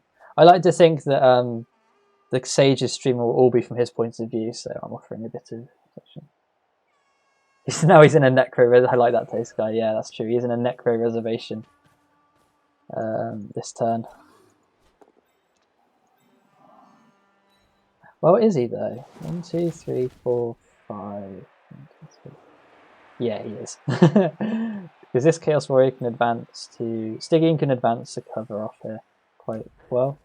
Jump up Blitz. Onto the big wolf. Here we go. Do we reroll for the tempo? I think so. Because we did lose a bit of tempo there with the Chaos Warrior going down. Thinking about it, it's in. It's a POW. Gornak, he's found his man. Oh, it's an injury and it doesn't regen. Does it? It doesn't. MNG. That is... I don't want to say that's the game, but that's a huge removal, isn't it? That, I think, is like... Having him so exposed there, I think... Yeah, that might be game. Yeah, unless, of course, it's the turn 16. That's true. There is still a chance that it goes to overtime. But man, that is a huge swing. Oh, yeah. Chaos reminding who the kill team is here. And big boy Gornak, after a quiet first half, has really just turned on at the right time there. Necro was starting to get cope. Now they don't. Greed is good. I don't think that was greed. I think that was a tempo reroll. People are quite GG's in the chat. I mean, we're still here for 5 more turns, guys. Oh. So I wouldn't say that. Here comes a foul. Are we lining up a foul, maybe? No, that'd be too much. We can cover off here with the dirty player, but we are fouling. Full run up. Full run up. In he comes. It's on the golem. Armor 9 with dirty player. Nice stun. No send off. Freeing up Stygian. Nice foul. Yeah, that's freeing up a lot of space there now. Textbook foul. And we can play a lot less. We can play a lot safer with the ball now because the main recover threat off the ball is dead. Well, dead. Essentially dead for this game. MNG. Yeah, I think losing that wolf is just... That is painful. Yeah, it's a killer, isn't it? It's the standout piece. Any preview would have highlighted that piece. So it's 2 strengths, 2 important stat ups, good defensive skills, but the pressure from the Chaos forced some... I still think the Ghouls should have been taking his blocks here and not coming over on the right. Forced the Frenzy block 1 into 2, no knockdown, leaving him out in the open, and Gornak only needed the 1 shot to seal the deal. Me too, Superbase. I want to see more injuries on both sides. Carol's Gravel saying it's a crazy foul. Is it? Well, it is kind of crazy, I guess, because the send-off is quite bad. The thing is, though, there's just so little the Necro have control of now. It's just the 1 safety wall. Which can, if he can stick that onto diving tackle, then it's, I want to say game, set and match. We'll see. Anyway. Tough turn now. The Ghoul can get there. 2, 3, 4, 5. Well, he has to run through 4 tackle zones, but he could get there. Dirty players won't be coming over the top. I'm just going to have a drink, 1 sec. I think he definitely wants to bring things back. Oop. Yeah, the blitz on that white. He does want to shift himself probably over to the other side, but I just think Sage is going to sort of walk over this now. There's not a lot of defensive with so many people out. And I will say, I do think that foul was necessary because having that white on that side of things with guard can sort of change things up. A stun in that position is really good because what can he do? He can move his wolf over, but everything else is sort of... Yeah, we're looking at the bottom of the barrel now. There's not much you can do. Even a top 1 coach with good dice is going to struggle from this position here. We're looking. I guess we're going to bring this wolf on the back potentially. 4, 5, 6, 7, 8. We're gonna play a bit safer. You know, make the Sage have to make the right plays. I like this. I think Cygrade's not really. He's not giving up. I think. No, he's still got some energy in him. I mean, that would have been a huge hammer blow, but he's not just. You know, I'm not spoiling, but I have seen a couple of games where, you know, the less experienced coach, after plan A doesn't work or they feel like they're out of the game, they almost start, you know, just almost, you can see that they've given up mentally. They start, you know, not making blocks or making really loose positioning that just makes it even worse. But hey, Sage has to get past this wolf and a wizard. Wizard is still in the chest, in the bank. Yeah, he's done well. I think protecting that wolf is a good move there. He protected the wrong wolf in the end, yeah, I suppose. Unfortunately, but yeah, I think protecting that wolf is necessary. You have at least one movement 8 piece left, I suppose, and it's still yeah, and then Sage can't just be, you know, sending the player up to... What's chat saying? Yeah, he did need that wolf. It's tough. That wolf was the only standout piece. I mean, the guard advantage was good, but I felt like the guard was getting pulled apart slowly, so he needed that wolf, and now he's gone. It's good value though. Diving tackle forcing that block, and when they couldn't get out of it or protect it, then diving tackle proving worse. Would you ever have just taken the diving tackle dodge? I don't think you do ever, right? You need to roll a 5+ or 4+. I mean, dodge is a weird skill on things with like... Yeah, but if you think about it, right, diving tackle, it was... Do they have actual tackle? Or the diving tackle? Where is he? No, he only has block guard and stand firm. And yeah, so maybe it was worth just taking the risk on diving tackle. Because it's better than a claw mighty blow hit. I guess the problem is it would be a huge gang foul the next turn, I suppose. Yeah. I don't know, I felt like I feel like hindsight might be 2020, but the block was always going to leave you exposed and you didn't have the pieces left to protect him, so you might as well have... He was never protected by the block and he could have been protected with the dodge, so maybe the dodge was the better play. It's, I suppose the logic there. Anyway, back into the present day. We're gearing up for a foul, I imagine, on this. Are we gearing up for a foul? We're going to take a blitz here. Yeah, I can see a foul on this ghoul. Starcar not getting the job done this time, but he did set the momentum going at the start with his 2 removals and 2 blitzes. Definitely a gang foul. Yeah, 4 assists on the ghoul with no regen. You'd like to think, but then again, think about it. If there's a send-off, all of a sudden there's a bit of a hole. Let's say this dirty player steps across 1, gets sent off, and then it's just 1 tackle zone. So it's a 3+ to hit the ball with tackle. So I don't think you can foul this turn, sadly. He's going to step up. Now, here's my question, right? Would you ever bolt the dirty player to get the hit on the ball with the white? That is an interesting I don't idea. think it's correct at all, but I think it's a line. It's not. It's a line. But there's a thought process behind it, and it's like, okay, yeah, you've got the bolt. Will we bolt this turn? Carrier. Because we're down to like turn 16 desperation bolt. I'm just trying to think, is there going to be a better spot than this? And I don't think there is. We haven't moved yet, so they are considering the bolt. I want to tab the chat. What's chat saying? Thinking of... Yeah, I think Travel Scrabble's saying, yeah. It's tough. Yeah, I agree with Bart. Two turn was the thing. Yeah, Sage no. I think I think he's really mulling this over. I would bolt, but the question is, are you bolting the ball and blitzing the DP, or are you bolting the DP and blitzing the ball? I would say you blitz the ball and you bolt the ball and you blitz the DP because... Well, yeah, I'd say, but the other counter will be in the way. Yeah. What I'm saying is, though, I agree the standard logic is bolt ball. But at the moment, there's really bad scatters. Whereas if you bolt the dirty player, you can blitz and then... Well, I suppose you can't really because of this guard. You kind of have to push him here.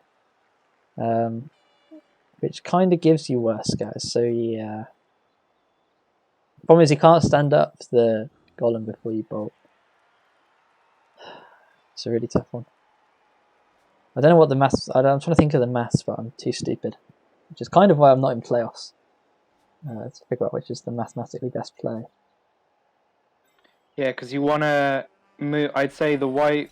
If you blitz with We're the not white, you come bolting. down. We're not bolting. Ooh. The guard is coming back. Cygrade thinks he's going to get a better shot next turn. I'm not sure about that. We'll see. Is he seeing something we're missing? Well, the logic. I guess the argument is, yeah, it's a weak shot. It might be my best shot, but it's still a weak shot. Then let's say the bolt fizzles, or I mess up the blitz, or I can't pick up. Then they just pick up with Agi4 and the game's completely over. At least now Sage has to still think about the bolt. What about end of turn? Because you can do it like in between. No. End of turn is not the one, because then they can just pick up the very next turn. You can see, as a rule, this is actually a good coaching point. As a rule, like, you only ever use the wizard at the end of the turn when you've like messed up your turn halfway through and realize, oh shit, I need a wizard. That's my one, by the way. I need a wizard to save my positioning, and then you might panic bolt or attrition fireball at the end of the turn. But as a rule, you use it to the start because they can just pick up. He bolts it down, even if it's an armor break. Primal Girl will just pick it up, and then the bolt's gone. So yeah, I don't know. Fireball. Oh, I like that from Woodparker. A fireball on here and hope for 2 out of 3 go down. That's a play. We haven't blitzed yet. And I assume the blitz is going to be on this warrior? Stygian? We'll see. What time is it actually? Because I have another game. Oh, hold on.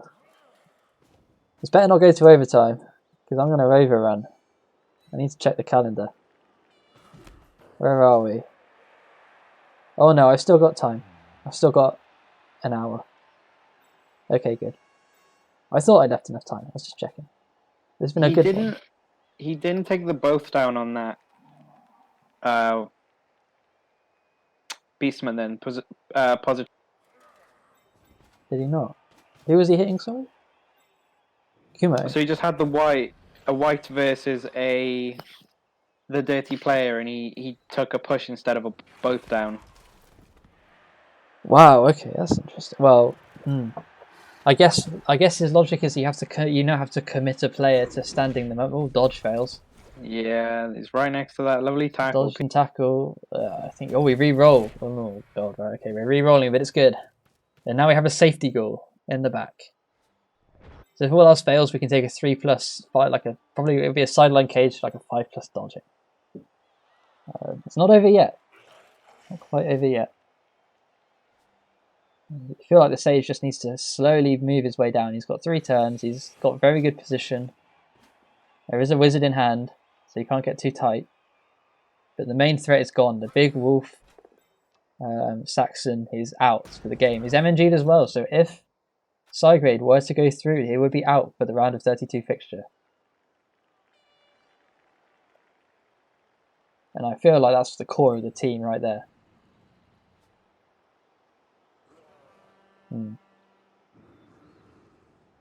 Oh really? I didn't know that with Buck. So apparently, I assume if you're playing tabletop or fumble or something, you can, once you've turned over, you can choose to wizard. I did not know that. But hey, you learn something new every day. Where's our blitz? Do you reckon? Are we blitzing the blodge white? Do you think?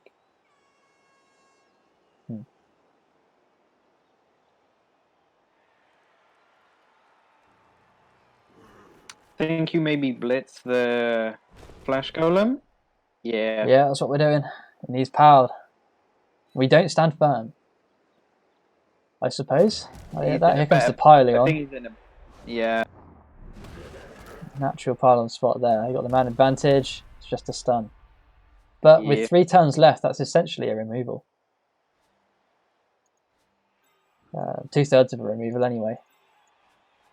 Just the body. Now. Yeah, he also occupies the tile. Sage going to stay, I think, for another turn. But time is running out. Time has kind of forced his hand. Because Cygrade knows that they have to commit next turn. if they don't do it this time. Here we go. Here comes Krymogor getting stuck onto the tackle. And Kumo is going to come across to cover the sideline. I think we might just pass turn.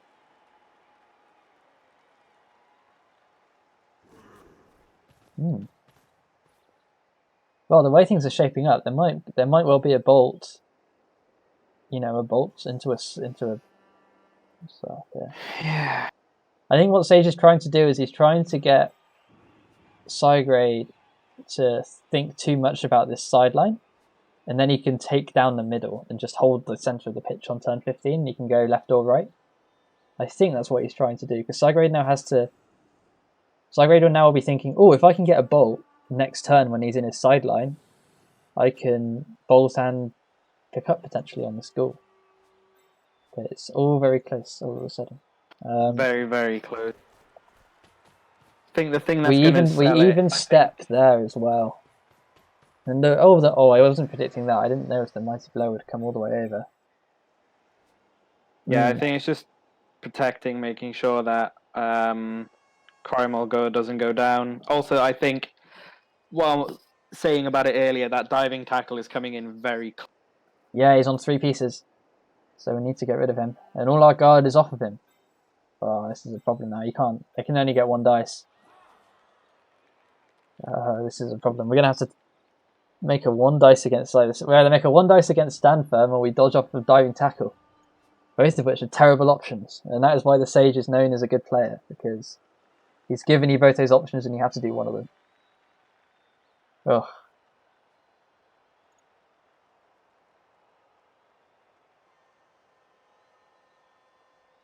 But yeah. This is a tense one. Well, it's not super tense actually, because Sage has done a really good job of blocking up here. So there's only really 1 piece that's free. The Blodge White is stuck into 2 tackle zones. The zombie is an Agi 2 dodge, and everyone else is on DT. So I can't think of a play, sadly. You can't even really get some Rebbl shenanigans because it's red dice. So it's a 5+, whatever way you cut it on this guy. Well, you've got the ghoul that can 2 dice Krymogor. So with a blitz, Yeah, that is an option. pray for a power stumble. You can move him in, get another 2 dice on that mighty blow with the tackle. Yeah, it's interesting. Yeah, I see what you're saying, actually. That might be a line. Blitz and then retreat him, and then use your dodge on the white to step back and get an assist, and then you can find 2 dice. Yep, I like that.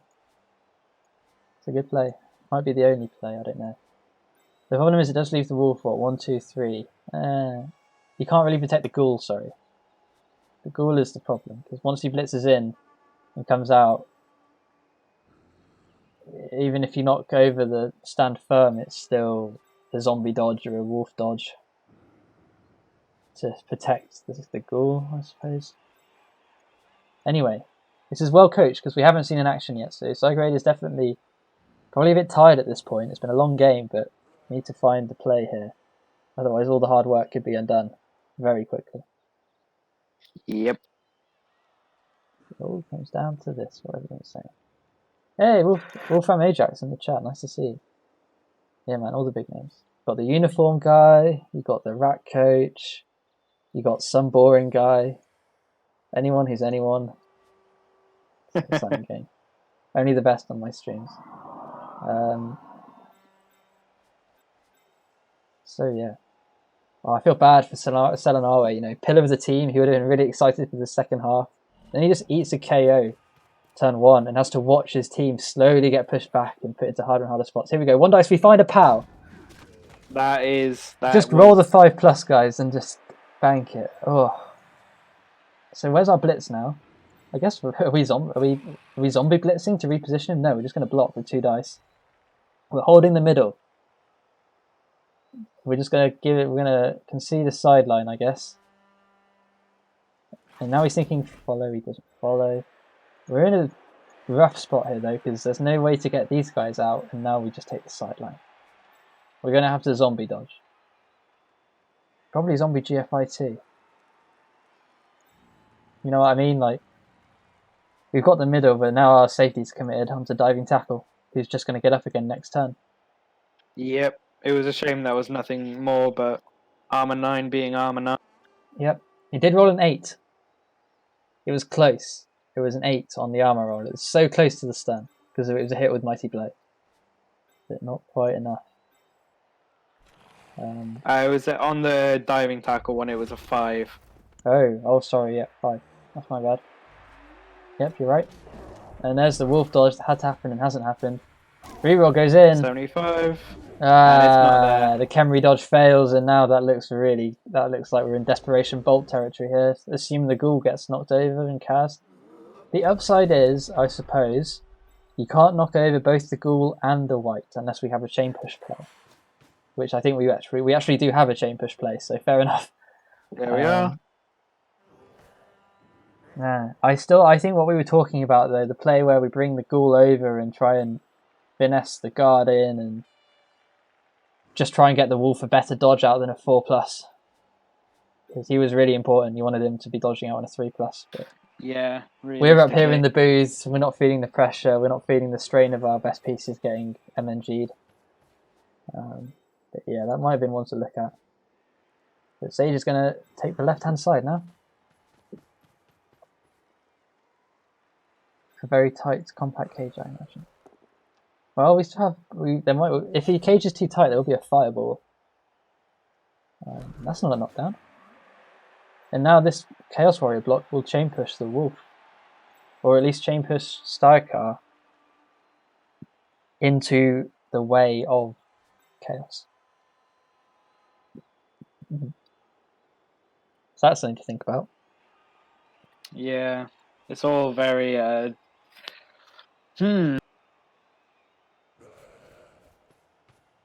Yeah, I agree with Bark. I think Necro are down to their 1 in 36 for overtime play, sadly.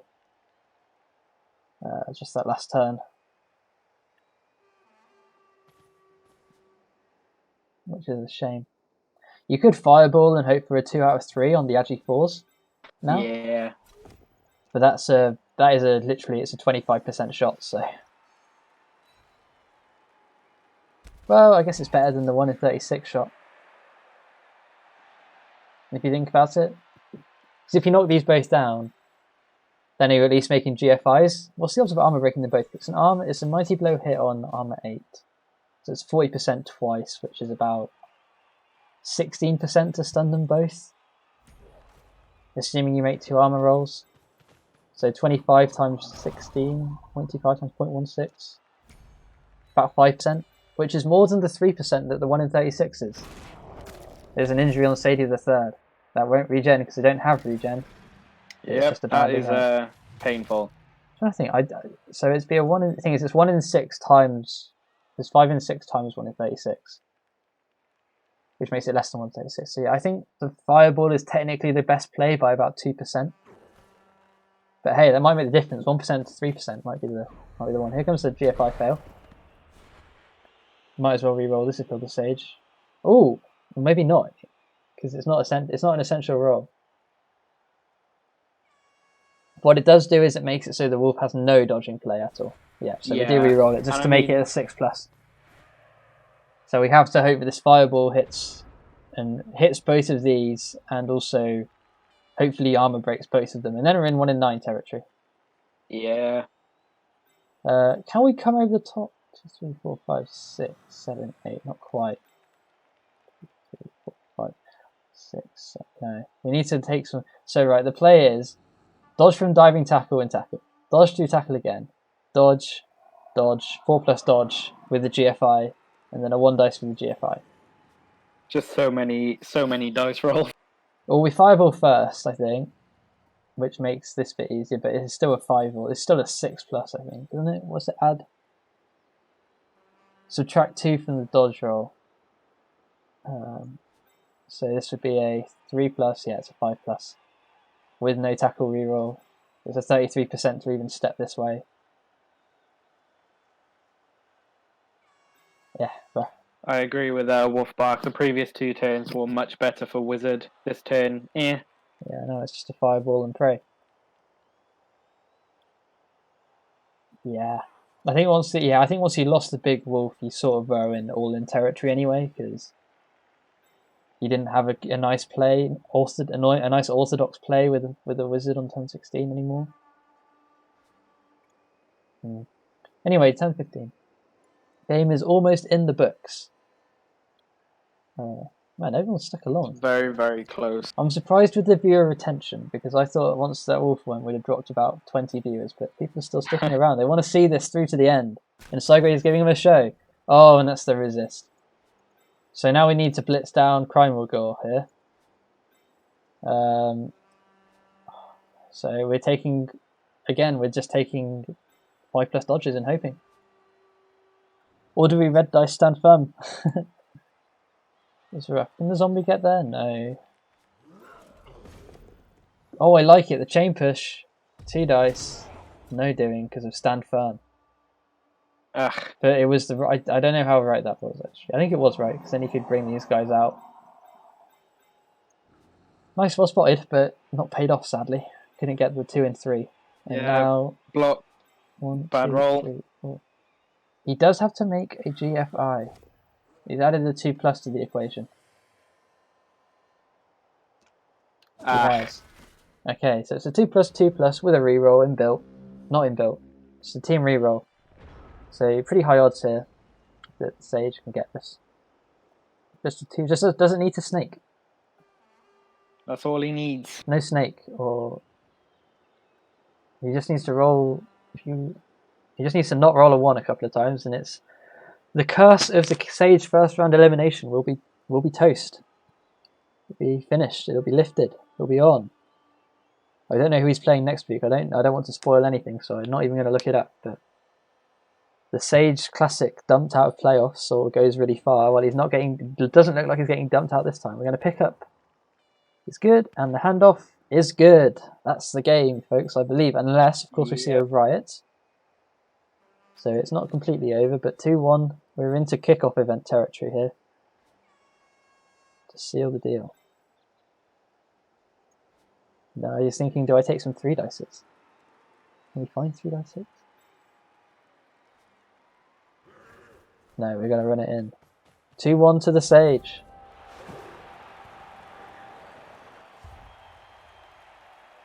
And of course, once again, reminding everyone, stay indoors.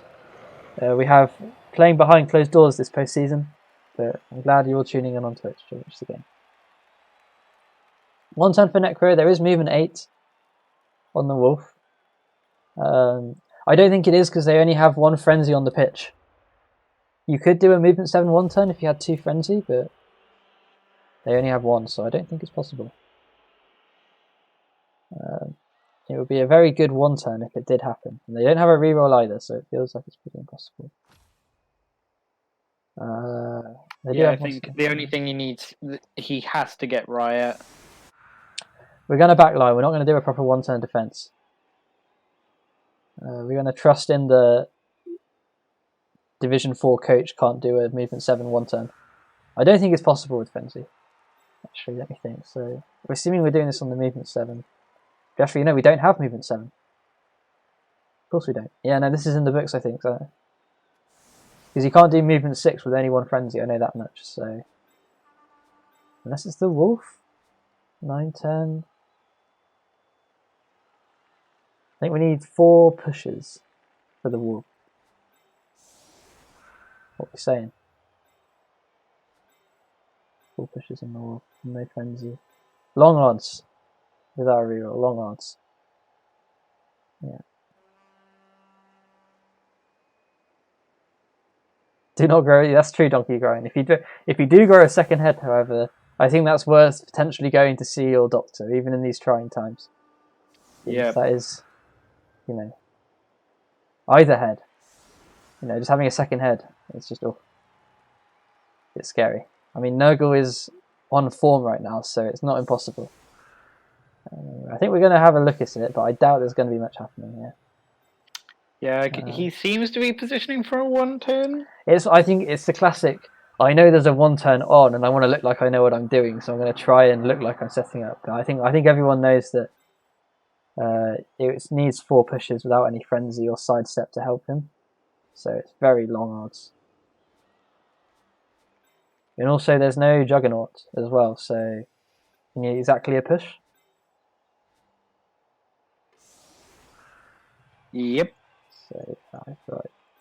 We'll let Cygrade have a look, see what he comes up with, but I think that's the game in the books. We'll obviously keep the stream up, but we'll have a quick game recap. So casualty wise, Saxon is MNG'd. Abigail takes a movement burst, that's down to movement 3 now, and the Ghoul is also badly hurt. On the Chaos side, Goat is just badly hurt, so he'll be back. So no damage taken for the Sage. They go through with their full team, which is nice, because although there was no Killer Wolf, Claw is still a threat to Armor 9, so it's good to see the nice friendly game. Can we get some vanity passing done here? Okay, I don't think that's a good one-turn setup. I think that's not enough. Yeah, I think that's out. I'm going to give it a go, I think. We'll see what they come up with. But yeah, let's spin into chat. Hey, we'll fuck. Probably about 1%, yeah. I think it is just doable, but full pushes with no frenzy and no grab or sidestep. I think it makes it really hard. No, I think we're just taking blocks. Not going for the attempt. Which I suppose is fair. I guess you value the 1% to get 2 SVP, I suppose. Well, actually, hold on. Let's see what is he doing. Well, he's trying the 1-turn, my dude. This is the first push. Where does he go? I do like this actually, because we've got the 2 guys to work with. So if this gets knocked down and it doesn't, okay, the first push is good. I think he has to go here, am I right? Yep. Now we have to figure out where this fight goes. He'll go 1 forward. Okay. First push is good. We can get a second push. And it's the 4th push, I think. Wait, no, we only need 1 more. He's moving 8. What am I talking about? No, we need 2 more. Yeah, we do need 2 more. It's on the table. We can do it, I think. We need to zombie dodge, though. And I think that's where it falls down. Unfortunate.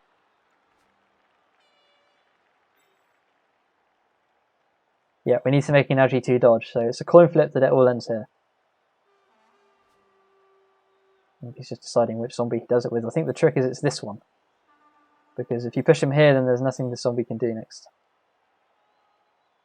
But maybe it's this one? Might be this one. This zombie might have to come over and around, but they can't because that's blocked, so yeah, it'll be this one.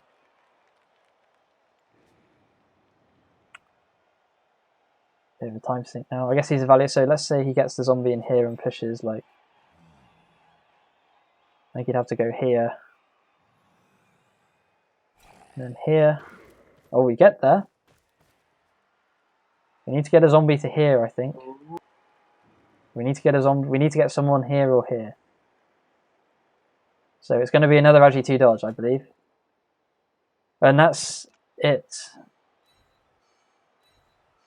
1 push shy, I do believe. And that is a shame. It was a good attempt, but we're 1 push short. And no one is around to take blocks, so now we're just trying to get a vanity pass. That's GG. Sage is through, confirmed. The round 1 stumbling block. We're going to take the pass. Oh, and it's good, just a casual 4+ pass. And I believe they'll call it there. We'll see it. We might see a respect foul. No, we don't. That's the game. Well played to both coaches. Yep, that was very, very... Should we look at some dice? Very low chances, but he did it pretty well. It was a good, solid attempt, and that's what we like to see. Cygrade fighting to the exact death. But I think dodging quite well, I think, considering most of those were AG2, AG3 dodges. Let's check their armor dice. Evened out at 50%, which I think is about expected. Maybe, yeah, I think about expected, because not all of those hits were Claw Mighty Blow. Injury had very good injury dice, especially in the first half. Yes. Regen, not working. Apparently, we're 1 and 2 on the regen. KO rolls were good. What was that? Looking now at, dice rolls, armor and stuff, inflates, but armor was pretty good. Nice injury rolls, to be fair, for the Chaos. Once they broke armor, they couldn't get much done. Yeah, there we go. Yeah. Fireball only knocking down 1 was sort of the nail for the game. That was that. Anything fun? Any SPP? Let's check the MVPs. Rand the third, getting to level. So that's a good consolation prize. Your tackle, Mighty Blow White, got a level, which is nice. And nobody important died. And I think you got a good learning experience against TheSage as well. Yeah, you definitely won't do rule of 5 in your 2-turn setup again, that's for certain. No, I think looking back at everything, that was like a major problem, because if TheSage didn't get that touchdown at the end of the first half, I think he would have played that second half a lot. Yeah, definitely. Anyway, so I'm gonna wrap it. I need to go get a touch of food or like a drink or something because I've got another stream coming up. So in an hour's time, I'll be casting another CC game with Gaustus. So yeah, that's been it. I will also say I'm going to do a lot of streaming. So this is a final reminder to drop me a follow if you want to get involved. Want to get notified when I go live because I'm a bit lazy with the pings and the Discord. But that would be very much appreciated. Thanks for everyone who has followed. I've gone from, I think, I started off at 7 followers 2 days ago. I'm now up to 30, so that's a really nice uptick. So thanks for coming along, guys. It's been all from me. It's been all from Xandathar, who gets, I think, shout out to Xandathar as well, because college coach casting a playoffs game and not sounding like a complete idiot for all 16 turns with people like Ruthbark and Dranar and Elsod stepping into chat, you know, not getting bullied by all the mean Rebbl coaches. So yeah, he had a good job. If I'm doing bad, then obviously that's on you, mentor. That's true, actually. Any mistakes you make are actually my mistakes. Oh. Anyway, I'll definitely, if I have another game where I'm shortcaster, I will definitely invite you on because I think we've had a good time. So yeah, that's all from me. That's all from Xander. I will set up a raid, shall I? Who's